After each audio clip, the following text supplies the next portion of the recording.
letting you know what's happening over the next few months. Some of you do know, and due to the demand of those of you who do know, I am documenting my journey travelling from Kalamunda to Albany along the Bibbulmun track.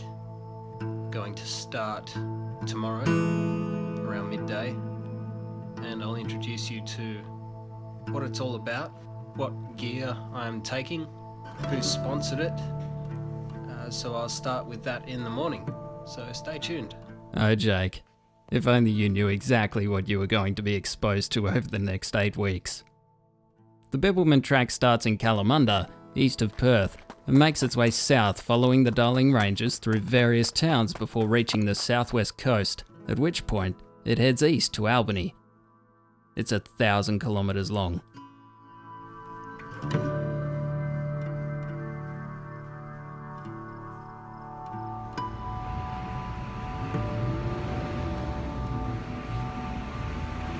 Here we go, everybody.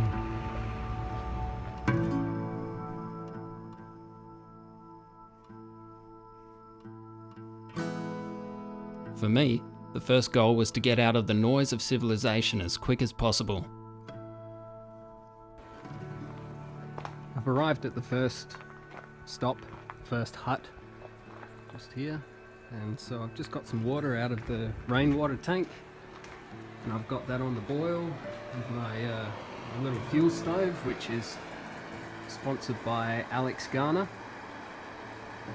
along with my pots and pans. It's too early to make camp, so I'll push on to the next one, seeing that it took me 3.5 hours to get here, and that was over pretty rough ground, and judging by the map, it's not going to be too bad for the next one.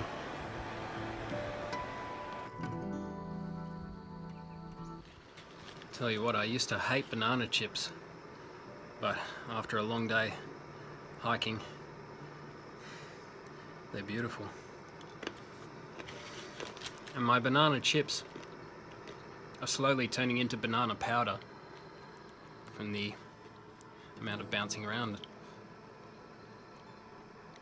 The good thing about banana is it's got a high amount of potassium in it, and potassium helps store water in the muscles, if I can remember correctly. So you want some potassium, and then I've got some foods that are high in sodium as well, and sodium is responsible for storing water in the fat, and that's so you want a lot of water in your body. So banana chips and sodium, great. I've walked 20.8 k's with 30 kilos on my back. I'm sore.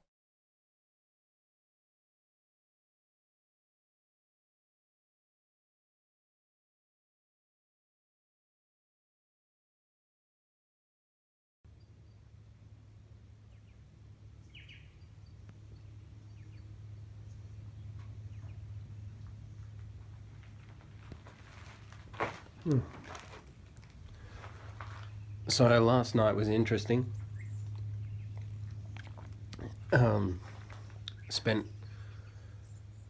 Spent the whole day getting through the valleys of Kalamunda and Mundaring, and I got here just after sunset, and I pretty much went straight to bed. So now I'm just cooking up some breakfast, some oats, and we'll push on. Feeling pretty sore. If it wasn't a challenge, I wouldn't be doing it.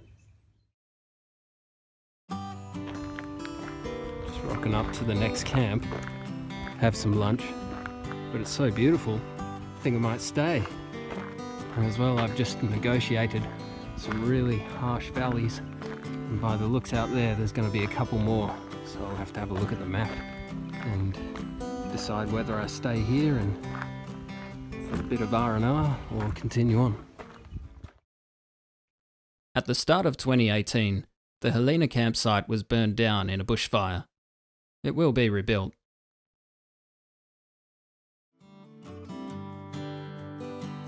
I've just climbed to the top of a massive hill. I'm in the shade of a cloud of smoke that's to the north. It's a burn off. But do you hear the crickets? They think the sun's setting.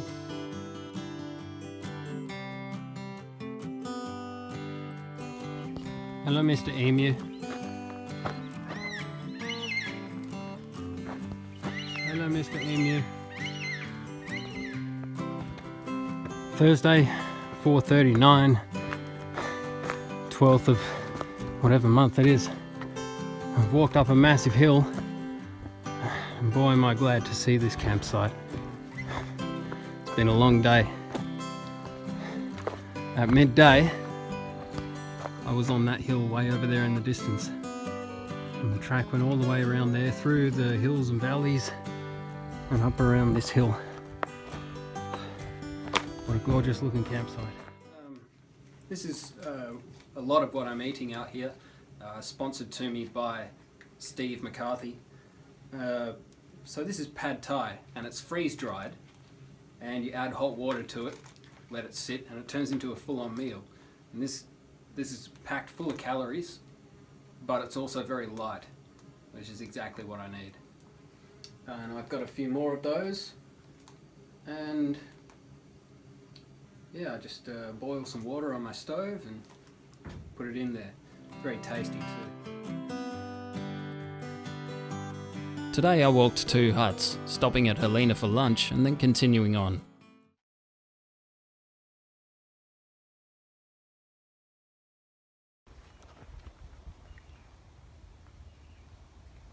Gorgeous morning.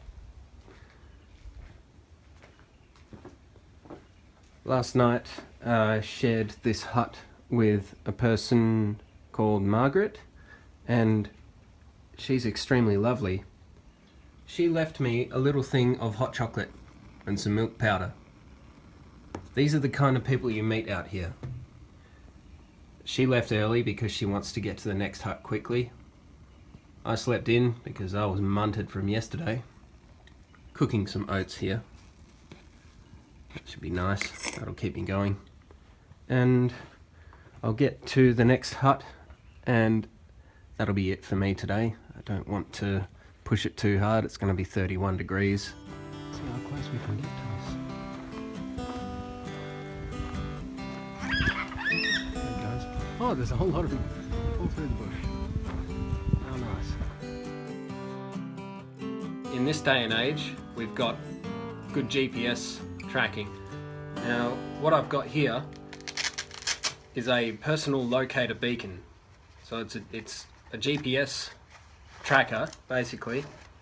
In an emergency, you set this off, and the satellite tracking station in Canberra picks it up, and this has got my details registered online with the company, and they'll say, okay, look, Jake's set off his beacon, he's in trouble. Now, you only set this off when my 2 reasons for setting this off will probably be broken leg or a snake bite. Now, the emergency services, if you set off this beacon, a lot of people might be hesitant to set it off, thinking the emergency services are going, oh great, somebody set off a beacon, now we have to go and look for it. What's worse is when they find out someone's hurt and they're having a hard time to get to him. This thing pinpoints my location, and they can have it on there. The authorities can find out exactly where I am, and they'll probably send a chopper out there straight away, because they are assuming the worst. If you're traveling remotely like myself and my brothers and my friends do, this is what you need. Look, they're around $500. They're a lot cheaper than what they used to be, and it'll save your life. What I've got here is the Goal Zero solar charging pack. Right, so what you've got here is you open this up, and you can hang this off the back of your bag while you're walking, and it will charge a small battery pack.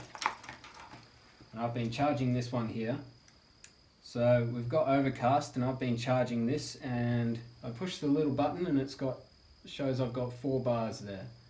So we're nice and charged, ready to go, and it charges it via a plug that you plug in there. And it comes with a lot of little gadgets. So I plug my phone cable into here, and this will charge my phone twice. Also comes with a little torch. Plug that into there, turn it on, there we go, I've got my torch. And you can adjust your beam spread there. And maybe they ran out of ideas and decided to have a fan, and so if I want to spend my time being cool, I've got this little fan. But this is what's allowing me to film out here without having to carry around heaps of battery packs, is this little kit. It's going to cost you about 150 bucks, and then you don't have to carry around all those $40 to $80 battery packs. I love it. There you have it. Alright, I thought I'd do a bit of a camp cooking segment. We've got a beautiful backdrop here, all through the valley. Nice table here. What I'm going to make is some single snack creamy bacon flavour pasta. And I thought I would throw in a little bit of beef jerky for a bit of extra protein. A few flying ants around, so if they want to get in there and add some more protein, that'd be great. So, what we've got here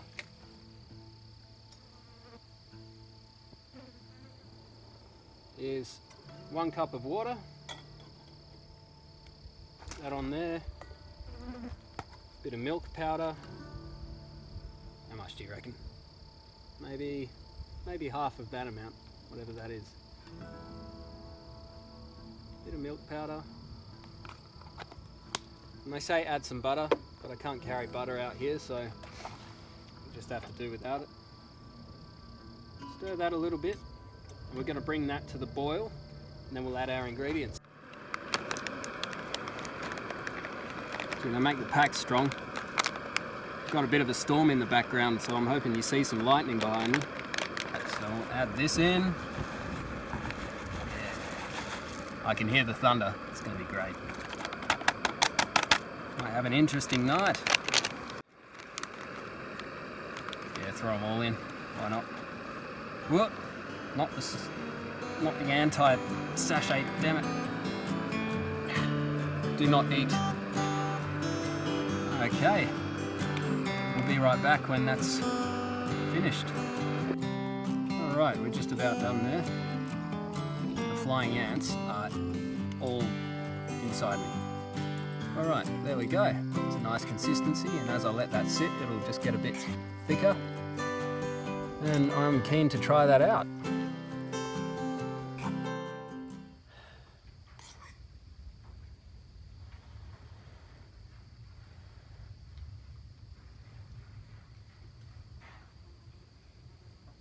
Well, there you have it. Some bit of pasta, bit of softened up beef jerky. That's me done for the day. We can enjoy this.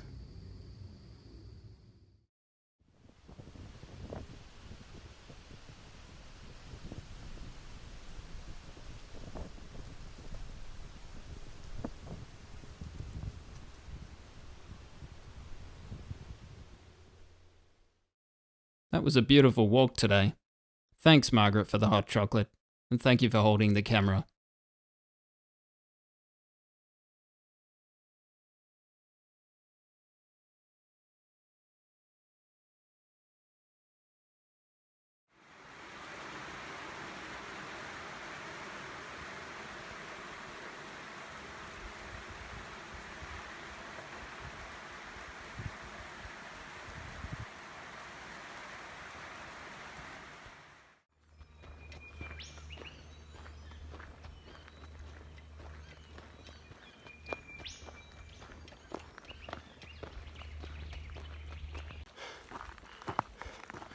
Been walking up a very steady incline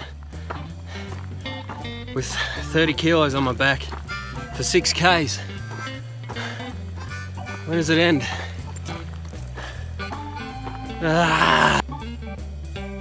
Approaching Mount Dale, I came across 2 blokes who made me aware of a detour about 5 days walk ahead. Thanks, guys.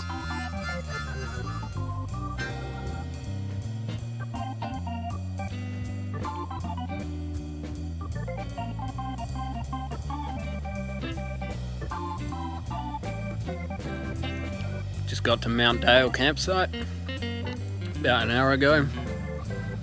Having a wash up, and James catches up with me, catches me stark naked. So I'm glad it wasn't someone else. Got some dark chocolate here that was given to me by Lisa Taylor Casserly, so thanks Lisa. Every time I'm tasting this chocolate, I'm thinking of you.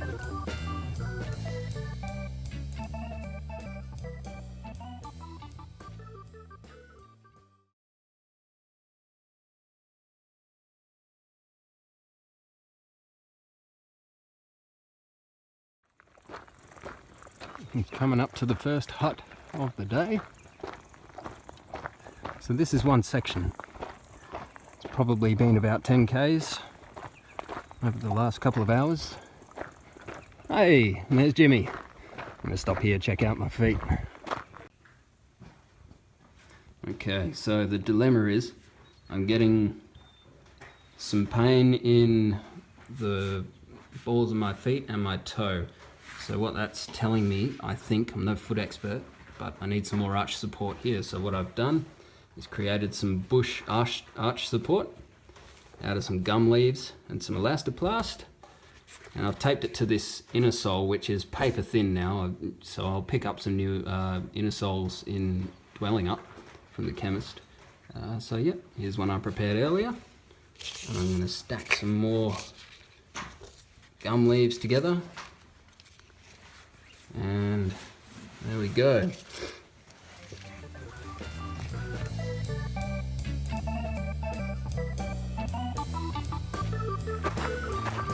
Tell you what folks, we've just taken off these new inner soles, these bush inner soles. Make me feel like $1 million. I'll let you know later on how the second stint has gone. This blister started on the first day. Overall, today wasn't a bad hike. After lunch I crossed the Brookton Highway and headed down into the Canning water catchment.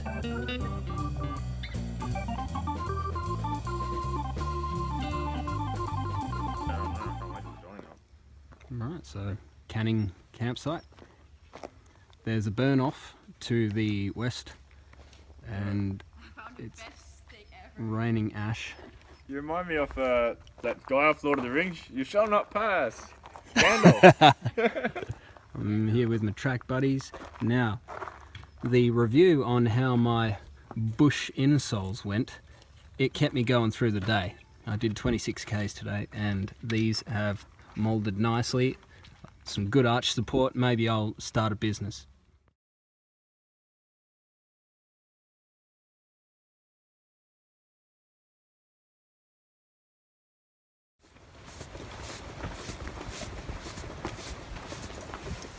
$7:30, we're already on the track. Nice early one. I've only got 15 k's to do today. Overcast, so it's not too sunny. Perfect.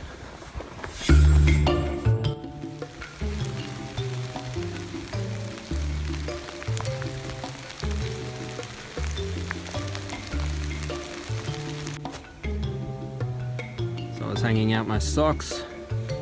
They've now just been washed a little bit extra. The rain has stopped, but my bags have collected the rain.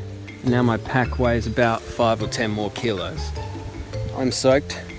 We've got a massive hill to climb. Should be there by midday. And then we'll get to drying all this stuff out. Good times. Today was an excitingly challenging experience. That rain was beautiful. You can tell the animals loved it. Now, it's time to dry out this gear. The sun has come out. Got all our stuff hanging up because we got wet. Beautiful camp spot. Nice one.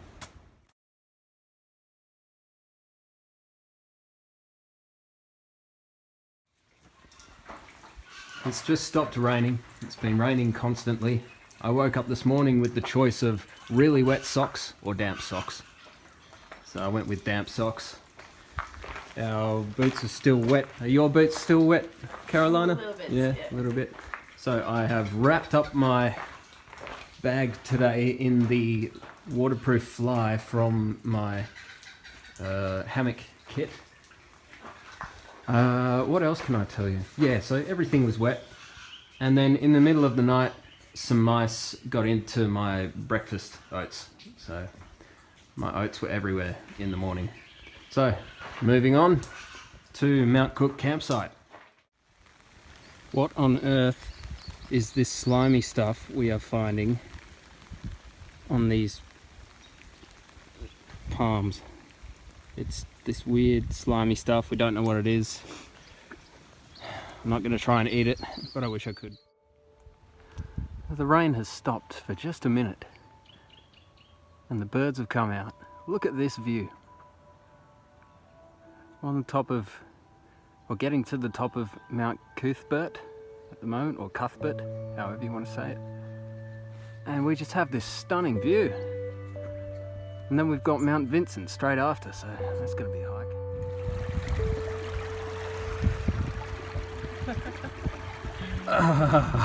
hike.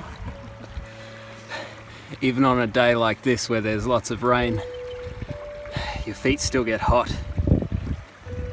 This is good. This is great. Oh, you can have a bath here.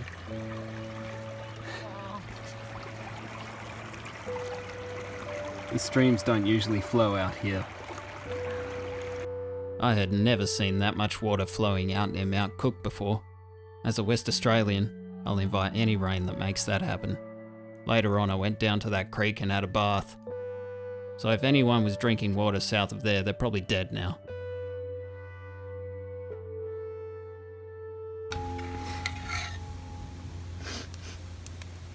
Drying out those shoes and those socks.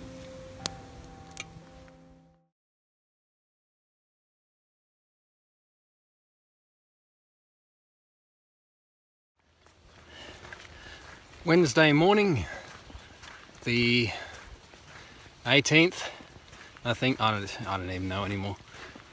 It's rained pretty consistently for the last couple of days, and my feet turned to mush. I dried them out, and only when I dried them out did they start hurting. But today I'm feeling good. The rain has passed, the wildlife is out. I'm just about to head up over the top of Mount Cook. Videos to come.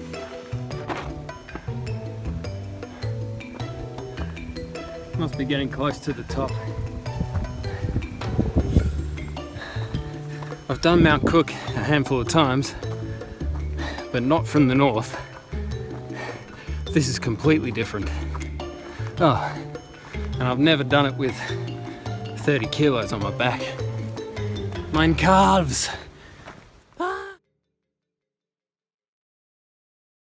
The view up here never gets old.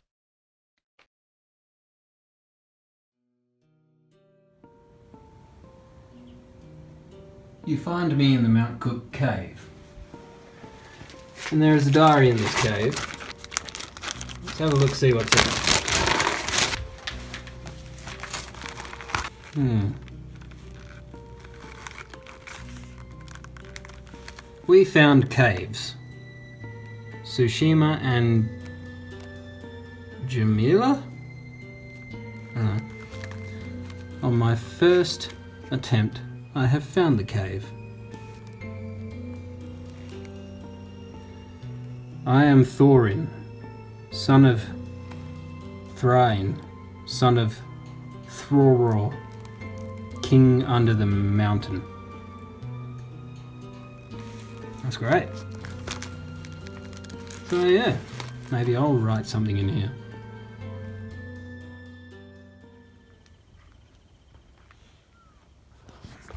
I'll tell you what, it's been a really long sort of day. And tomorrow we've got 28 k's to do. The battery on this camera is low. We'll just see how it goes. I'll just take a few videos here and there if I see something new. thank you, and stay tuned, stay comfortable, stay warm. See ya. In the next part, get ready for some steak, some wildlife, and a feast at Dwelling Up. Subscribe to Intense Off-Road and make sure you're getting notifications as we continue the adventure.